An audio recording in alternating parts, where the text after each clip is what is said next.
आज़ादी के बाद सबसे ऐतिहासिक घड़ी है कि संसद में आज बिल पास करा रहे हैं हम लोग। 33% महिलाएं लोकसभा और विधानसभा में दिखाई देंगी।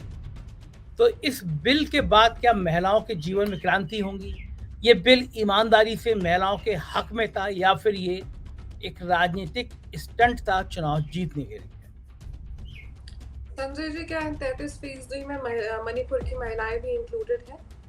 या ब्रजभूषण जो बीजेपी के नेता हैं उनकी जो विक्टिम्स है, क्या वो भी इंक्लूडेड है? या उज्जैन की वो बेटी भी इंक्लूडेड है जिनकी हम बात कर रहे हैं? तो ये 33% कौन है जो एम्पावर्ड हो? एक तरफ आप बिल प्रेजेंट कर रहे हो, दूसरी तरफ जो है आप उज्जैन पे खामोश रहते हैं, आप मणिपुर पे खामोश रहते हैं, आप ब्रजभूषण पे खामोश रहते हैं, और ऐसे तमाम एग्जाम्पल्स है मेरे सामने जो मैं आपको बता सकती हूँ और आपके सभी व्यूवर्स को भी पता होगा उसके बारे में। आपको गैस इतनी महंगी दे दी, आपको बिजली इतनी महंगी दे दी, आपको अनएम्प्लॉयमेंट रेट सबसे हाई दे दिया, आपको देश में सबसे ज्यादा क्राइम्स दे दिए, सबसे ज्यादा बेरोजगारी दे दिया। आपके लिए अच्छा क्या हुआ apart from creating communal riots? जब तक हम वो दंगे करवा सकते हैं, उससे आप अगर खुश रहते, उससे अगर आपका घर चलता है, then please select the current regime. आप उसके लिए दोबारा वोट करिए। लेकिन अगर आपको जॉब चाहिए, अगर आपको एम्प्लॉयमेंट चाहिए, अगर आपको अपना घर चलाना, अगर आपको अपने बच्चों को शिक्षित करना है, अगर आपको अपनी महिलाओं को सुरक्षित रखना है, then you have to look for other options. आप प्रधानमंत्री जी की उस बात का मजाक उड़ा रही हैं जिसमें 2014 में उन्होंने कहा था कि हम हर साल 2 करोड़ नौकरियां देंगे। तो यानी अब तक 9 सालों में 18 करोड़ नौकरी हो गई होती है। आप उसी की मजाक उड़ा रही हैं ना? मैं कोई मजाक नहीं उड़ा रही हूँ, मैं बहुत सिंसियरिटी से कह रही हूँ कि आप 2 वक्त का रोटी रख दीजिए, लेकिन आप हमें एम्प्लॉयमेंट दे दीजिए। जो लड़का एम्प्लॉयड होगा वो अपने पूरे परिवार के लिए 2 वक्त की रोटी कमा पाएगा।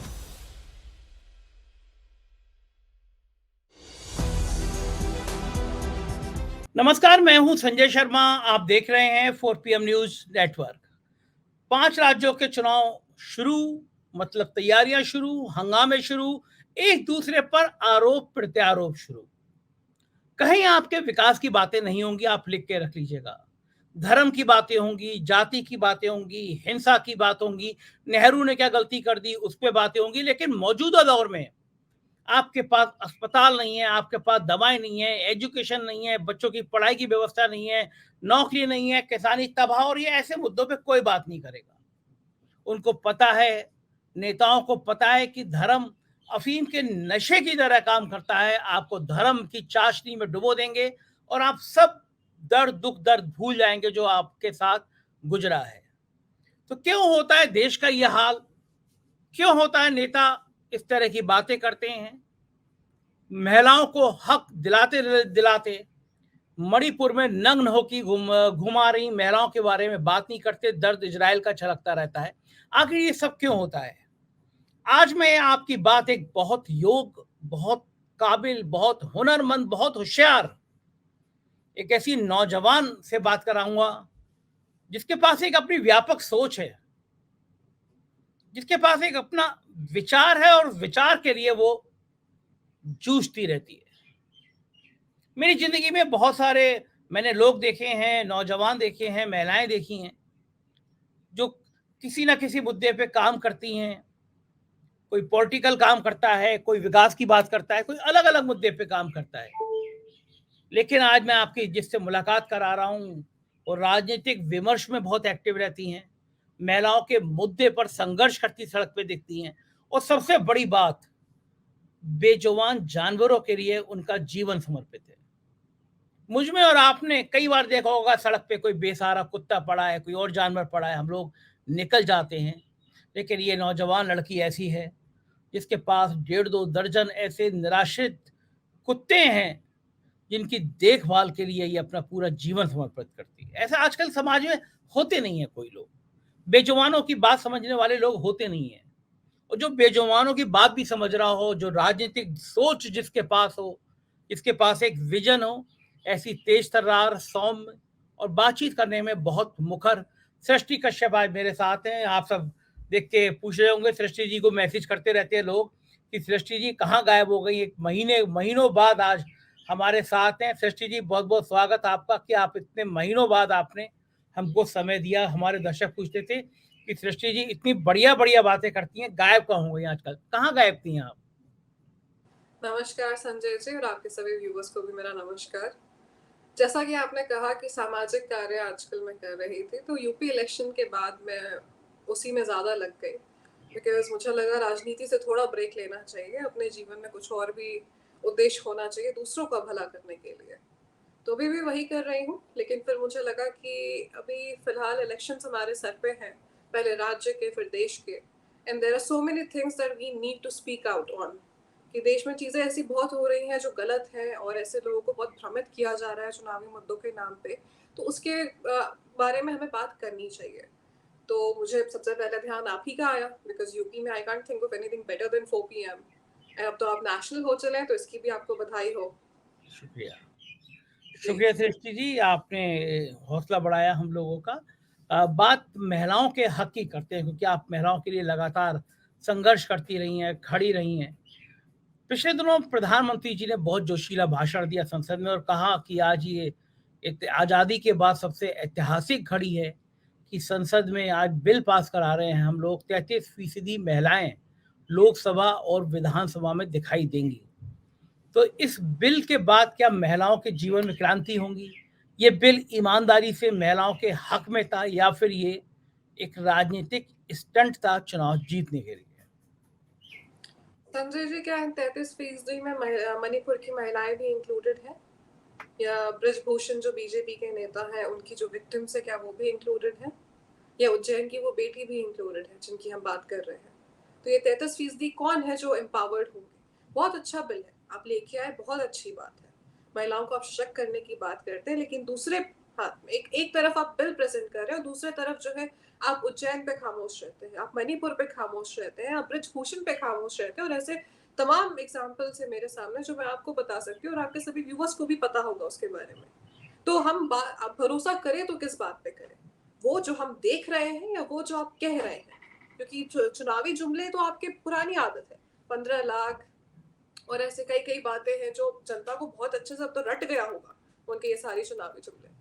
तो हम देख रहे हैं, हम उस पर भरोसा करें, या जो हम आपके मुंह से सुन रहे हैं हम उस पर भरोसा करें? तो this is something for the public to decide, Sanjay ji, कि वो भरोसा किस बात पे करेंगे। क्योंकि जहां 33% की बात है, मणिपुर उसमें इंक्लूडेड नहीं है, उज्जैन की बेटी उसमें इंक्लूडेड नहीं है। अच्छा, ये तो सृष्टि जी आपने ठीक बात कही। कल से बहुत सारे मैसेज आ रहे हैं और मैं वही सवाल आपसे पूछूंगा कि इजराइल में एक फोटो वायरल हो रहा है, दंग स्थिति में एक लड़की को जीप में डाल के ले जा रहे हैं और प्रधानमंत्री जी का हृदय बहुत दुखी हो गया। उनके भक्त कह रहे हैं प्रधानमंत्री जी रात भर सो नहीं पाए। लेकिन ऐसी नग्न वीडियो हमने मणिपुर में भी देखी थी, महिलाओं के कपड़े उतार के उनके शरीर के साथ छेड़खानी करके उनको घुमाया जा रहा था। क्या तंत्र इतना संवेदनहीन हो चुका है? और सृष्टि जी, आप कभी एक महिला होने के नाते सोच सकती हैं कि सब समाज में, भारत में कभी ऐसा भी हो सकता है? किसी ने कल्पना की थी? संजय जी, जहां तक हमारे प्रधानमंत्री एक तरफ शोक व्यक्त करते हैं इजराइल की तस्वीरों पे, वहीं पे वो खामोश रहते हैं मणिपुर की वीडियो पे। तो ये बहुत कुछ कहता है हमारे प्रधानमंत्री की प्रायोरिटीज को लेके, कि उनकी प्रायोरिटी उनकी देश की जनता नहीं है जो उनको चुनती है, बल्कि वो है जहां से शायद उन्हें फंडिंग आते हैं, जहां से उन्हें डोनेशंस मिलते हैं। और जब हम बात करते हैं महिलाओं की, then why do we keep on forgetting कि ये वही लोग हैं जो हमेशा से आरोपियों को संरक्षण देते हुए आए हैं। तो प्रधानमंत्री ने तो हमेशा अपने लोगों को बचाया ही है, जिन्होंने भी महिलाओं के खिलाफ अत्याचार किया। और वो तस्वीर बहुत ही शर्मनाक थी मेरे लिए कल जब मैंने उसे देखा, बिकॉज हमेशा women are the victim of any war crimes. सबसे इजी टारगेट कौन होता है? औरतें होती, जिनका कोई लेना देना नहीं होता है इन सभी इश्यूज में, लेकिन उन्हें सबसे इजीली टारगेट किया जाता है, because it is easy to parade them as something, as a prize और अ ट्रॉफी, कि देखिए हमने ये किया आपकी औरतों के साथ। तो जब औरतों के साथ सबसे ज्यादा अत्याचार होते हैं, तो उसके साथ जब आप खड़े नहीं हो सकते, अपनी अपनी घर की औरतों के साथ आप खड़े नहीं हो सकते, with the people who actually vote for you, you can not stand for them, then how do we trust you? हम आप पे भरोसा कैसे करें जब आप दूसरे देश की महिलाओं के लिए शोक व्यक्त करते हैं? तो क्योंकि आपने मणिपुर की विक्टिम्स के लिए नहीं किया, आपने उज्जैन की विक्टिम के लिए नहीं किया, आपने ब्रजभूषण के विक्टिम के लिए नहीं किया। आपके तो सारे जितने ट्रोल्स हैं उन्होंने तो उन औरतों का मजाक उड़ाया जो विभत्स घटना का शिकार हुई है। आपके ट्रोल्स की बात करें, हम आपके प्रधानमंत्री की बात करें, तो हम भरोसा किस बात पे करें? People have to decide what they believe in. Srishti ji, फिर राजनीति की दिशा निकलेगी किधर से? लोग कहते हैं कि अगर ये नहीं तो फिर कौन? अगर मोदी जी नहीं तो फिर कौन? ये सवाल गूंजता है कि भाई अगर मोदी जी नहीं है तो उनका विकल्प कौन है? फिर अगर किस पे भरोसा करें, कौन-सी पार्टी पे भरोसा करें? ये तो जनता को डिसाइड करना पड़ेगा संजय जी कि if not Modi then who. ये तो एक क्वेश्चन, ये नैरेटिव बनाया गया है बीजेपी की व्हाट्सएप आर्मी की तरफ से कि if not Modi then who, because आपके सामने कोई आपको ओपोनेंट दिखता ही नहीं है। आपको वो लोग क्यों नहीं दिखते जिसने इस देश की पहली महिला प्रधानमंत्री आपको दी है, राष्ट्रपति दी है, मुख्यमंत्री दी, हमेशा महिलाओं के हक की बात जिसने की है, आपको वो लोग क्यों नहीं दिखते? एंड लेट्स जस्ट से कि अगर आपको नेशनल लेवल पे नहीं दिखते, रीजनल लेवल पे भी काफी ऐसी पार्टियां हैं जिन्होंने बहुत अच्छा काम किया है, जिन्होंने अपने अपने स्टेट्स डेवलप किए हैं, जो कंपैरेटिवली आपका नेशनल जीडीपी से, आपके नेशनल पर कैपिटा इनकम से भी कुछ स्टेट्स की पर कैपिटा इनकम ज्यादा है। लेकिन हम बात नहीं करते बिकॉज ये नैरेटिव सेट किया गया है कि if not Modi then who.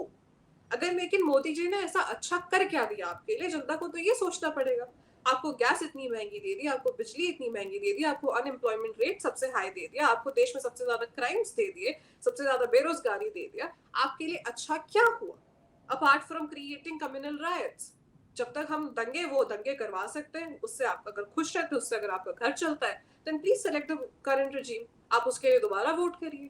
लेकिन अगर आपको जॉब चाहिए, अगर आपको एम्प्लॉयमेंट चाहिए, अगर आपको अपना घर चलाना, अगर आपको अपने बच्चों को शिक्षित करना है, अगर आपको अपनी महिलाओं को सुरक्षित रखना है, then you have to look for other options.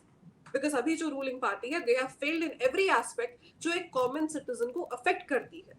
रोटी, कपड़ा, मकान, इन सब चीजों पे किसी ने अगर बुरा इफेक्ट किया है तो that is the ruling government. तो ये तो जनता के ऊपर है संजय जी कि वो एक्चुअली बिलीव किसको करेंगे और उनको चाहिए क्या। जनता को अगर शिक्षा से मतलब है तो वो ऐसी पार्टी चुने जो उन्हें शिक्षित कर सके, जो उनके बच्चों के लिए स्कूल खोल सके। जनता को अगर हॉस्पिटल से मतलब है, अच्छे इलाज से मतलब है, तो वो ऐसी पार्टी चुनेंगे जो ऐसा ना हो कि अपने मन के द्वेष में हॉस्पिटल पे ताला बंद करवा दे और लोग मर जाए हॉस्पिटल के बाहर। ऐसे लोग तो नहीं चुनना चाहेंगे ना आप।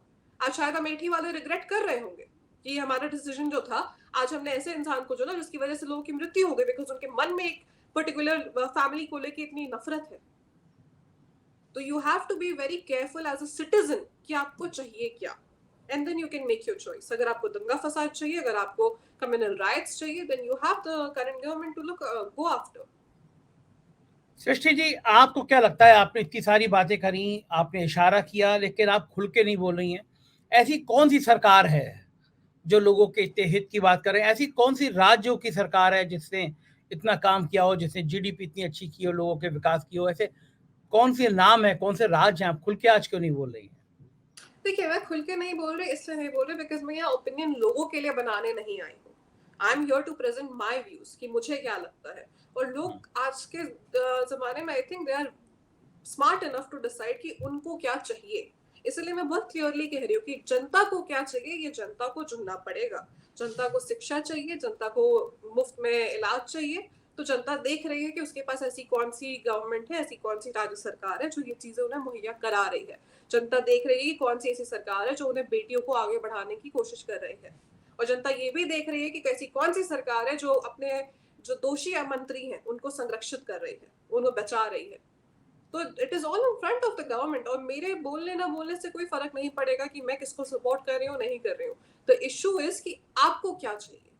सवाल जनता से होना चाहिए संजय जी। मेरी क्या प्रेफरेंस है मुझे पता है जब मैं वोट देने जाऊंगी, लेकिन जनता को क्या चाहिए, जनता को डिसाइड करना पड़ेगा। चलिए, ये बात भी मान लेता हूँ, लेकिन फिर जनता खुश होती है और नेता खुश होते हैं कि हम उनको 5 किलो राशन दे रहे हैं तो हमें वोट मिल जाएंगे। आप ये सोचिए 1100 का सिलेंडर है, उस पर 5 किलो राशन दे रहे हैं, तो ये कहाँ का बैलेंस बैठता है? मुझे प्लीज समझाने की कोशिश करिए। ये सिलेंडर है 1100 का, लेकिन 5 किलो एक परिवार के लिए राशन कैसे इनफ हो सकता है? तो फिर उस परिवार को सोचना पड़ेगा कि क्या हम वो राशन उससे 1100 के सिलेंडर पे बना पाएंगे या नहीं बना पाएंगे। क्या वो राशन 1 महीने पूरा चल जाएगा, या वो अगले 5 साल के लिए इनफ होगा 5 किलो राशन? अगर आप उस राशन के बिहाफ पे अगर आप वोट देते हैं तो वो 5 किलो क्या अगले 5 साल के लिए इनफ है? सवाल तो उनके ऊपर है। और ये हमारे बहुत गर्व की बात नहीं है संजय जी कि अगर हम 120 करोड़ 22 करोड़ की आबादी है हमारे देश की, तो उसमें से अगर हम 50-60 करोड़ की हमारी जनता अगर राशन पे डिपेंडेंट है, तो that is not something to be proud of. हाँ, वो लोग कहते हैं कि 140 करोड़ की आबादी हो चुकी है और हम लोग 80 करोड़ को तो 2 वक्त का खाना दे रहे हैं। लेकिन आपने जिस सिलेंडर की बात की, रोजगार दे दीजिए, वो खाना खुद कमा लेंगे, रोजगार दे आप दीजिए। आप प्रधानमंत्री जी की उस बात का मजाक उड़ा रही हैं जिसमें 2014 में उन्होंने कहा था कि हम हर साल 2 करोड़ नौकरियां देंगे, तो यानी अब तक 9 सालों में 18 करोड़ नौकरी हो गई होती है। आप उसी की मजाक उड़ा रही हैं ना। मैं कोई मजाक नहीं उड़ा रही हूँ, मैं बहुत सिंसियरिटी से कह रही हूँ कि आप 2 वक्त का रोटी रख लीजिए, लेकिन आप हमें एम्प्लॉयमेंट दे दीजिए। जो लड़का एम्प्लॉयड होगा वो अपने पूरे परिवार के लिए 2 वक्त की रोटी कमा पाएगा और डिग्निटी से कमा पाएगा। वो सरकार के आगे हाथ नहीं फैलाएगा कि हमें 2 वक्त का खाना प्रोवाइड कराइए। और आप 2 वक्त का खाना प्रोवाइड करा के उनके एक हाथ में आप तलवार थमा दे कि वो जाके आपके लिए दंगे फसाद करे, तो ये कहाँ का न्याय है? जो ये केस स्मार्ट ऑफ सोशल लड़कियां जस्टिस। जो स्मार्ट लड़कियां होती हैं वो ऐसी कहती हैं मजाक नहीं उड़ा रहे, लेकिन सारी बातें कह देती हैं। नौकरियां दे तो रहे हैं, वो अग्निवीर ले आए हैं, बताइए कि अग्निवीर से कितनी सारी भर्ती हो जाएंगी सेना में, वो कह रहे हैं नौजवानों को लंबी लंबी फौज भर्ती हो जाएगी अग्निवीर पे। देखिए, अग्निवीर पे आप लाते हैं, आप ऐसे नेशनलिस्ट मुद्दे उठा के लाते हैं कि लोगों में आपको एक इमोशन इवोक करा पाए कि हाँ ठीक है, मैं अग्निवीर बनूंगा। जैसे मैं चौकीदार था, मैं अग्निवीर हो गया। तो ठीक है, आप ऐसे जुमले लाते हैं। अग्निवीर में कितनी भर्तियां हो गई अभी तक? आर्मी वाले तो खुद परेशान है इस पूरे रूल को देख के।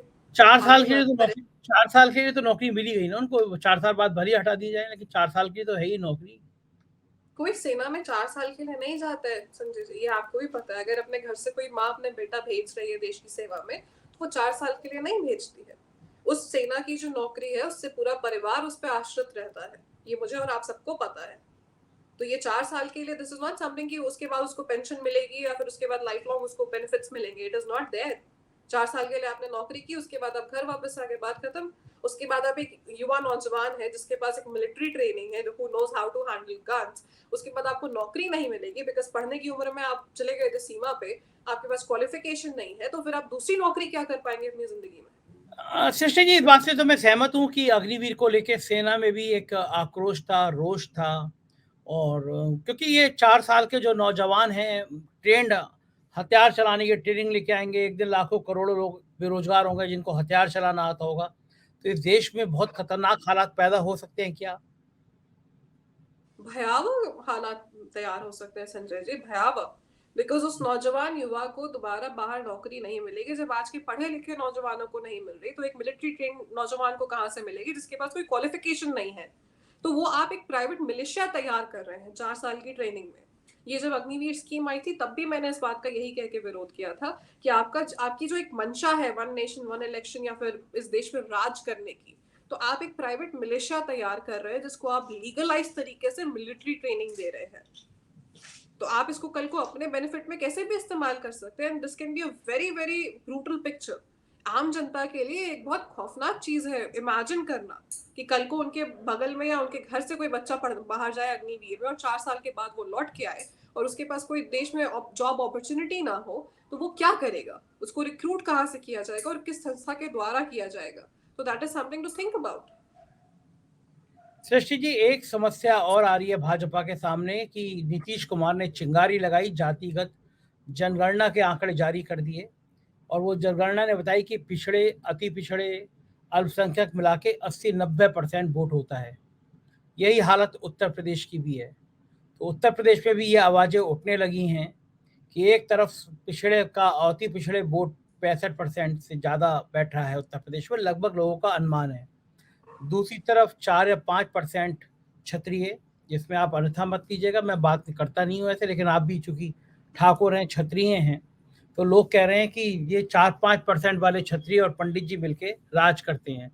तो उत्तर प्रदेश में 4-5% वाले क्षत्रिय जो है वो देखिए, 4-5 में तो आप और हम दोनों आ गए फिर संजय जी। हाँ हाँ, आपने दोनों आ जा मुझे रहे हैं, मैं वही पॉइंट कह किया रहा लेकिन हूँ। आप और हम फिर दोनों आ गए। हाँ, दोनों आ जा रहे हैं, लेकिन मैं यह सवाल ये है कि पिछड़े बात कर रहे हैं कि ये 4-5% वालों का मुख्यमंत्री बने हुए हैं योगी आदित्यनाथ जी, और जो 64-65% वाले पिछड़े हैं उनके उप मुख्यमंत्री, डिप्टी सीएम केशव मौर्य को लोग स्टूल मंत्री कहते हैं। उन बेचारों को उनके और सीएम की पटती नहीं है। तो अगर ये जो मेरा मानना ये है, सवाल ये है कि ये जनगणना, जाति जनगणना का जिन जो अब उड़ीसा में भी होने जा रही है, राजस्थान में भी शुरू होने जा रही है, भारतीय जनता पार्टी अब तक कोर वोट बैंक जो मानती थी अपनी, वो ब्राह्मण, ठाकुर, कायस्थ, बनिया, ये मानती थी। लेकिन इस जाति जनगणना के आंकड़े सामने आने के बाद उसका डर ये है कि वो पिछड़ों के संग खड़ी होती है, तो जो कोर वोट बैंक है इसका, ऊंची जाति कहते हैं जिसको, वो छिटक जाएगा। क्या ये एक बहुत बड़ा झटका लगने वाला है भारतीय जनता पार्टी को? वेल, जैसे आपने 4-5% की बात की, आपने कहा कि हमारे अभी के जो मुख्यमंत्री हैं वो हम 4-5% के लिए ही काम कर रहे हैं, लेकिन आई थिंक मैं और आप उसमें इंक्लूडेड नहीं है। मैं और आप अपनी अपनी जातियों के एक्सक्लूडेड लोग हैं शायद, क्योंकि हमारे लिए मुख्यमंत्री जी काम नहीं करते। और जहां तक जाति जनगणना की बात है, देखिए अभी बहुत बड़ा हत्याकांड हुआ रिसेंटली। कल न्यूज आई कि उनका जो यादव जी हैं, जो विक्टिम थे खुद भी, तो उनका घर जो है ध्वस्त किया जाएगा, बुलडोजर चलाया जाएगा उस घर पे भी। तो विक्टिम के घर पे बुलडोजर चलाना भी अगर हम नॉर्मलाइज कर दे रहे हैं because of a caste they belong to, जिस कास्ट को वो बिलोंग कर रहे हैं, जिसके लिए वो हम नॉर्मलाइज कर रहे हैं, तो फिर हम बिल्कुल कह सकते हैं कि ऐसा एक पूरा वर्ग है जिसके लिए हमारे मुख्यमंत्री काम नहीं करते, उसके अगेंस्ट में काम करते हैं, no matter if even he is the victim of the crime. तो थोड़ा बहुत आई थिंक रिकंसिडर करना पड़ेगा हमारे करंट मुख्यमंत्री जी को यूपी के, कि वो एक्चुअल में अगले इलेक्शन तक वो उस जाति जनगणना को साथ पाएंगे या नहीं पाएंगे। और ये सरप्राइजिंग नहीं होगा कि आगे आने वाले कुछ वक्त में हम देखें कि वो उनको अपीज करता हुआ कुछ ऐसा स्टेप ले, बिकॉज अगर ये नंबर्स इतने बड़े हैं तो वो उनको वोट बैंक अपना कहीं ना कहीं अफेक्ट करता हुआ दिखेगा। और उनके अपीजमेंट में, क्योंकि इन लोगों के लिए कोई भी जाति महत्वपूर्ण नहीं है, वो किसी के सगे नहीं होते संजय जी, मैं ये कह रही हूँ आपको। वो पावर के सगे हैं और पावर में रहने के लिए वो कुछ भी कर सकते हैं। तो कल को वो कोई ऐसा स्टेप लेके आए जो कि वो अपीज कर सके उस पर्टिकुलर नंबर को, उस पर्टिकुलर वर्ग को, तो वो सरप्राइजिंग हमारे और आपके लिए नहीं होना चाहिए। सृष्टि जी, पूर्व गवर्नर हैं सतपाल मलिक जी, मैं उनका इंटरव्यू किया 2-3 बार। वो भी मुझसे ये कह रहे थे कि ये लोग कुछ ऐसा काम कर देंगे जो कोई सोच नहीं सकता। वो तो एक सीमा से आगे चले जाते हैं। वो कह रहे हैं कि मेरे पास तो ये सूचना भी थी कि बॉर्डर पे कुछ हो जाएगा। और जहां तक मुझे याद है, वो राहत इंदौरी का शेर था कि सीमाओं पर कुछ तनाव है क्या, देखो देश में क्या चुनाव है। चुनाव है क्या। तो जी। वो आगे बढ़ गए कि किसी धार्मिक स्थल पर हमला हो सकता है, सीमाओं पे कुछ हो जाता है, क्योंकि ये राष्ट्रवाद का जो तड़का है, ये राष्ट्रवाद का तड़का बहुत काम करता है। तो आपको क्या लगता है कि चुनाव से पहले ये, ईश्वर ना करे, कोई ऐसी घटना भी हो सकती है देश में जो पुलवामा जैसा सीन बदल सकती है? देखिए, I am glad you brought up Pulwama. आपने पुलवामा की बात उठाई, शहीदों को श्रद्धांजलि एज यूजुअल हमारी। The thing is Sanjay ji कि उस वक्त पुलवामा हुआ जब देश में 3 हिंदी हार्टलैंड के चुनाव थे, राजस्थान, छत्तीसगढ़, मध्य प्रदेश। कांग्रेस तीनों जगह जीती थी, जो अपोजिशन पार्टी थी वो तीनों जगह जीती थी। बाद में कोविड के वक्त सरकार गिरा दी गई मध्य प्रदेश में, लेकिन जीती तीनों जगह थी। और वो एक वेव चलने की आहट आई हमारी करंट रूलिंग गवर्नमेंट को, कि एक वेव आ रही है जो हिंदी हार्टलैंड में ऑपोजिशन जीत गई, तो उसको डाइवर्ट कैसे करें। और अचानक से देश में पुलवामा हो गया, देश के इलेक्शन के पहले, जनरल इलेक्शन के पहले। और तो फिर वो पूरा मुद्दा जो है वो चुनाव का डाइवर्ट हो गया नेशनलिज्म के ऊपर। चुनाव में हमारे शहीद जवानों के नाम पे इलेक्शन में वोट मांगे गए थे, उनको न्याय नहीं मिला, उनके आरोपियों को सजा नहीं मिली, लेकिन उनके नाम पे वोट जरूर मांग लिए गए और आज भी नहीं मिली। देवेंद्र सिंह कहाँ चले गए किसी को नहीं पता। What happened in Pulwama, nobody knows. There is no clarity about it. So हमें सरप्राइज नहीं होना चाहिए कि कल को कुछ भी हो सकता है। अगर आने वाले ये जो हमारे स्टेट्स के इलेक्शन है, उसके बाद देश में कुछ भी हो सकता है। हम राम मंदिर को इतना इशू क्रिएट कर रहे थे 2019 के इलेक्शन में, अब 2024 में कुछ तो करना पड़ेगा ना। इन जनता को प्रिपेयर्ड रहना चाहिए कि कुछ तो ऐसा होगा जो आपको डाइवर्ट करने की पूरी कोशिश की जाएगी, कि आप नेशनलिज्म के मुद्दे पे वापस आ जाए, और या फिर आप कम्युनलिज्म के मुद्दे पे वापस आ जाए। नेशनलिज्म और communalism, there are two things that you can come back to. तो जो हमारी ऑडियंस है उसको सतर्क रहना पड़ेगा, उसको सावधान रहना पड़ेगा। सृष्टि जी, एक आखिरी सवाल। लोग कहते हैं कि वो अंधभक्त हैं, भगवान विष्णु का अवतार हैं प्रधानमंत्री जी। ऐसी ऐसी बात मुझसे ब्यूरोक्रेट ने तब भी कही है। क्या ये जो भक्ति का काल है, ये इस बार उतरेगा? मंडल बनाम कमंडल की लड़ाई होगी, और होगी तो आपको लगता क्या है 2024 का सीन क्या होने वाला है? जब इंसान अंधभक्त हो जाता है संजय जी, तो वो जब तक कि उसके ऊपर कोई पर्सनल ट्रेजेडी ना हो, उसके आंख से वो पट्टी नहीं हटती। तो हम अगर ये ना ही एक्सपेक्ट करें, थोड़ा बुरा लग सकता है शायद उनको, लेकिन अगर हम ये ना ही एक्सपेक्ट करें कि लोग सुधर जाएं या फिर उनकी आंखें खुल जाएं उनको चीजें क्लैरिटी से दिखने लगे, उनको रियलिटी दिखने लगे, तो I don't think that is going to happen. वो जस्ट एक पूरा हमारा एक वर्ग है जो कि ब्रेन वॉश हो चुका है, to be honest. Brain wash is the correct term for it. वो दे आर ब्रेन वॉश। कोई लॉजिक, कोई तर्क उनको छू नहीं सकता। आप कितना भी एक्सप्लेन करना चाहे, वो समझने को तैयार नहीं है। उनको बस ये पता है मोदी जी उनके देवता है और वो उनके भक्त है और उनकी सेवा करना ही उनका काम है। वाइस वर्सा है। यहाँ पे भक्त मोदी जी की सेवा करेंगे, यहाँ मोदी जी अपनी जनता की सेवा नहीं करेंगे, भक्त मोदी जी की सेवा करेंगे। उसमें उनका जीवन समर्पित है। और वो जो एक कह सकते हैं ना, एक पूरा उनके अगल बगल जो एक पूरी इमेज क्रिएट हो चुकी है that Modi is bigger than life, Modi is like a pariah of gods for the अंधभक्त जो भी उनके फॉलोअर है, तो वो चीज चेंज नहीं हो सकती। एटलीस्ट उनके फॉलोअर्स में तो नहीं हो सकती। लेकिन वो जो जनता है जिसने आज तक उन्हें वोट नहीं किया है, या दूसरे पार्टियों में उनका वोट डाइवर्ट हो गया है, वोट उनका जो है डिवाइडेड हो गया है, वो एकजुट जरूर हो सकते हैं और they can defeat the blind जो सपोर्ट है अनभक्तों का, वो डिफीट कर सकते हैं। अनभक्तों से हम उम्मीद ना करें तो बेहतर है कि वो कभी भी लॉजिकली या थ्योरेटिकली कोई चीज सही से सोचेंगे या सही से कोई एक्शन लेंगे, क्योंकि उनके मन में देश से बड़ा एक इंसान है जिसकी वो पूजा करते हैं। देश मैटर उनके लिए नहीं करता, उनके लिए वो पर्टिकुलर इंसान मैटर करता है। लेकिन जो लोग हैं जो दूसरी पार्टियों को वोट देते हैं, जो देश के लिए भला चाहते हैं, जो अपने लिए भला चाहते हैं कि देश में शिक्षा, स्वास्थ्य, रोजगार पे बात हो, वो जरूर एकजुट हो जाएंगे, तो वो इस पावर को डिफीट कर सकते हैं। बहुत बहुत शुक्रिया सृष्टि जी, समय देते रहिएगा हम लोगों को, क्योंकि बहुत लोगों को इंतजार है इतनी इंटेलेक्चुअल बातें सुनने का, रहेगा आगे भी। शुक्रिया, थैंक यू। Thank you. ये थी सृष्टि कश्यप और आप बात सुन रहे थे एक नौजवान लड़की की जो इस राजनीतिक दृष्टिकोण पर अपना मत रख रही थी। मेरे को उम्मीद है आपको ये बातें पसंद आई होगी। अपनी राय से अवगत कराइएगा। हमारे नीचे सब्सक्राइब और ज्वाइन बटन है, प्लीज इसको दबाइएगा, हमारी मदद कीजिएगा। राज्यों के चैनल है हमारे 4 PM यूपी, बिहार, गुजरात, महाराष्ट्र, राजस्थान, कर्नाटक, महाराष्ट्र, उन्हें भी सब्सक्राइब करिएगा। शुक्रिया, थैंक यू।